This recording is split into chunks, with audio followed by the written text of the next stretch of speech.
Hello' everyone, মোৰ আন এটি ভিডিঅ'লৈ সকলোকে স্বাগতম জনাইছোঁ। এয়া ৰাতিপুৱা মানুহজনে আকৌ চাহৰ লগত খাবৰ কাৰণে পকৰি বনাই আছে, আৰু এয়া আমাৰ চাহ খোৱা মানুহ বহি আছে দেই। তাৰপাছত মই ধুনীয়াকৈ চাহকাপ বাকি আনিলোঁ। এয়া পকৰি, বিস্কুট লগতে বুনিয়াও আছিলে। এনেদৰে পকৰিৰ লগত চাহ খাই এনেও ভাল লাগে। তাৰপিছত এয়া দুপৰীয়া সময়ত আকৌ ভণ্টিহঁতে ক'লে যে বগৰী খুন্দি খাওঁ। বগৰী তাৰপিছত কমলা এনেকৈ ধুনীয়াকৈ ৰ'দত বহি খালোঁ। ৰ'দত বহি এনেদৰে টেঙা খোৱাৰ মজাই বেলেগ।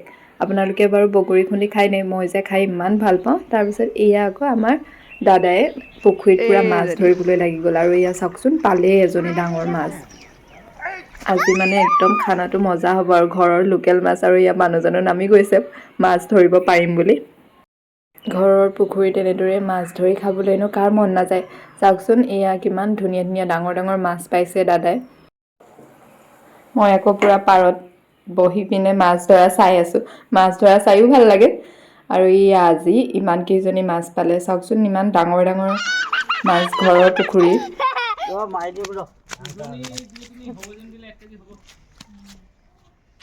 মাছ ধৰি হোৱাৰ পাছত এয়া পাপাই মাছ কাটিব লৈছে। মাছ কাটি বাচি তেওঁ ঠিক কৰি দিব আৰু।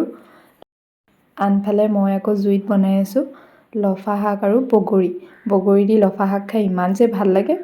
তাৰপিছত এয়া এজনী মাছ আকৌ এনেকৈ পুৰিও লৈছোঁ। পুৰা মাছৰ চাটনি বনাম, আৰু বাকীবোৰ মাছ মই এয়া ফ্ৰাই কৰি লৈছোঁ। আজিলৈ তেন্তে ইমানেই। ভিডিঅ'টো চাই ভাল পালে লাইক, কমেণ্ট, শ্বেয়াৰ কৰি দিব। Bye bye.